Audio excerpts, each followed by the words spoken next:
हतनाव भुगनाव सेवयनाव संबूसनाव सिरेनाव पकोड़ेनाव जुलेबियनाव बूंदीनाव किशमिशनाव कुकड़नाव कबाबनाव बकरनाव बोटना दे गया सतना मुला चारना पर सभई चटना मुझा भत्त खैर भाईरो सुभान अल्लाह।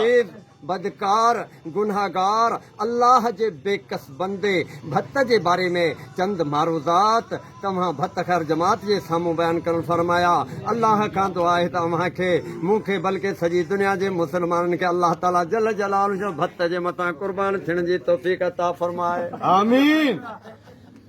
असांखे मेहणा था ॾिना वञनि मुलो मुलो तव्हांजो शौक़ु मिठाइण ते आहे। अमां चणनि जे चेहर खे वेझा नथा वञो, अमां पकोड़नि जो पासो नथा वठो, अमां संबूसनि खे सटूं नथा कढो, अमां जी जुलेबीअ ते झोरो झोर लॻी पई आहे। हा हा उन्हनि खे चवण थो चाहियां, अमां जुलेबी कॾहिं झोरे ॾिठी आहे? रब जी ज़ात थी ॼाणे जॾहिं जुलेबी झोरी वेंदी आहे पोइ जुलेबी जा अछा अछा मिठा मिठा चार सवारा रस अञा पट ते ई कोन किरंदा आहिनि। ख़ुदा जी ज़ात थी ॼाणे असांजो वात पाणीअ मां भरिजी वेंदो आहे। मुंहिंजा अज़ीज़ान ने बुज़ुर्गो अहिड़े मौक़े जे मुनासिब सां हिकिड़ो नाचीर जे ज़हन ते शेर तरी आयो आहे। जेकॾहिं जमात सगोरी जी तवजो हुजे त इहो शेर बयानु करणु फरमाइजे। सुभान अल्लाह। भत जी मूंखे बांस अची वई सेवयनि तां मुंहिंजो साह सदके सेवयनि तां मुंहिंजो साह सदके सिरे तां भले सिर वञे खुशके जी मूंखे खुशबू अची वई जलेबियनि तां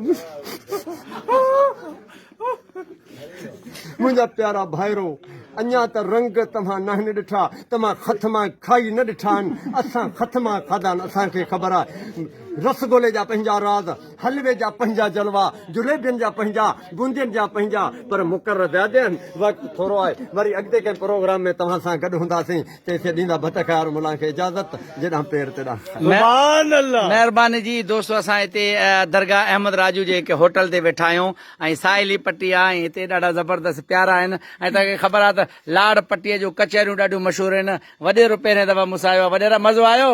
हा न अचे त पोइ पैसा वापसि कजांइ। हीअ असांजो प्यारो दोस्त आहे जावेद ॾांदल असांजा गॾु आहिनि ऐं हीअ प्यारा दोस्त आहिनि ऐं हाणे अॻिते ॿी कचहरी वरी हुते 0 पॉइंट ते। ठीकु आहे।